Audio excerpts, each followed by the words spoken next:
जय हिंद। स्वागत है आपका गुप्ता एग्जाम यूट्यूब चैनल पे। आज की क्लास में हम देखेंगे चोल साम्राज्य और इस वंश के शासक। जो चोल साम्राज्य था उस वंश के प्रमुख शासक कौन थे उसके बारे में।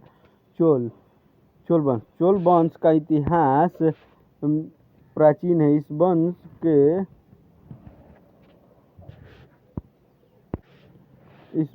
इस वंश के शासक अपने आप को भारत के प्राचीनतम और मूल निवासियों की सनातन मानते थे। महाभारत में गस्थनीज के वर्णन, अशोक के अभिलेख और अनेक प्राचीन बौद्ध और यूनानी पुस्तकों में चोल के वर्णन मिलते हैं। इस वंश के शक्तिशाली साम्राज्य का प्रारंभ 9वीं शताब्दी से माना जाता है और धीरे धीरे दक्षिण भारत का अधिकांश भाग इसके अधीन आ गया। उन्होंने श्रीलंका और मालदीव पर भी अधिकार कर लिया है। इनके पास एक विशाल और शक्तिशाली नौसेना थी। ये दक्षिण पूर्वी एशिया में अपना प्रभाव कायम करने में सफल हो सके।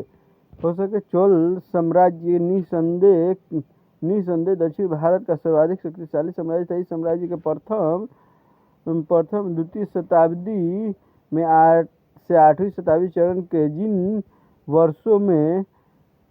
वर्षों में जब यह एक प्रभावशाली साम्राज्य था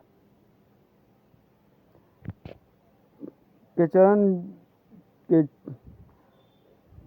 चरण में जिन वर्षों में जब यह एक प्रभावशाली साम्राज्य था उन वर्षों में दक्कन भारत का विदेशी व्यापार बहुत समृद्ध था, क्योंकि पेरिप्लस और टॉलेमी जैसी विदेशी यात्री और विदेशों के विवरणों में चोल राज्य के बंदरगाहों का उल्लेख मिलता है। इसके बाद संगम साहित्य के बारे में अनेक चोल राजाओं का उल्लेख मिलता है, जिनमें करिकाल सर्वाधिक विख्यात था। उसका शासन संभवतः 190 ईस्वी के आसपास शुरू हुआ। कारिकल के कुछ समय बाद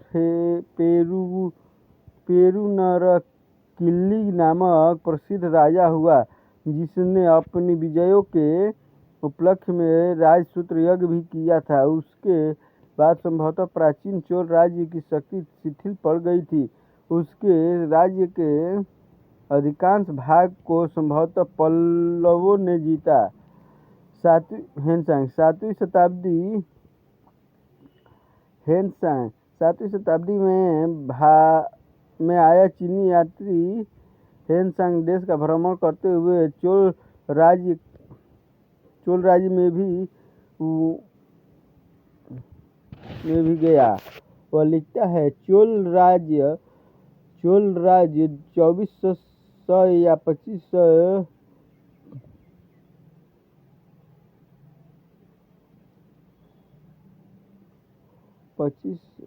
चोल राज्य 2400 या 2500 किलोमीटर में फैला हुआ है और उसकी राजधानी का घेरा 10 किलोमीटर में है।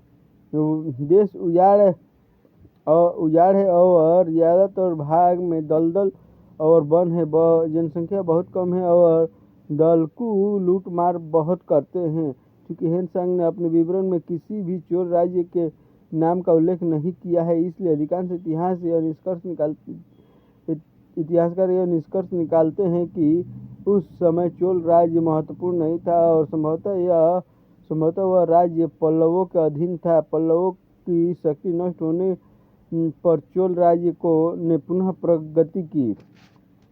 चोल साम्राज्य का उत्थान। चोल साम्राज्य की पुनः स्थापना विजयपाल 850-831 ईस्वी ने की, जो आरंभ में पल्लवों का एक सामंती सरदार था।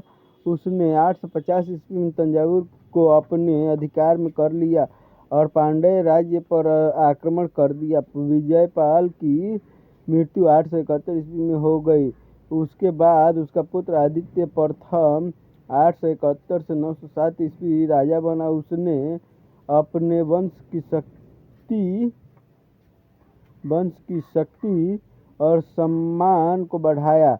उसी के शासनकाल में 897 ईस्वी तक चोल इतने शक्तिशाली हो गए कि उन्होंने पल्लव शासक को पराजित कर उसकी हत्या कर दी और संपूर्ण क्षेत्र पर अधिकार कर लिया। आदित्य प्रथम की मृत्यु के बाद परांतक प्रथम 907 से 955 ईस्वी राजा बना। शुरू में वह भी चोलों के प्रभाव को बनाए रख सका। उसने पांड्य राज्य को जीता और मदुरई कोंडा की उपाधि धारण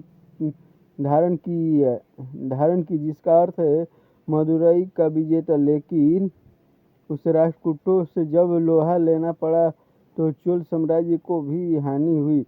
राष्ट्रकूट शासक कृष्ण तृतीय ने 949 ईस्वी में उसे परांतक प्रथम को पराजित किया और चोल साम्राज्य उत्तरी क्षेत्र पर अधिकार कर लिया। इससे चोल वंश को भारी धक्का लगा। लेकिन 965 ईस्वी में कृष्ण तृतीय की मृत्यु के बाद जब राष्ट्रकूट का पतन होने लगा तो चोल साम्राज्य एक बार फिर प्रगति के मार्ग पर अग्रसर होने लगा।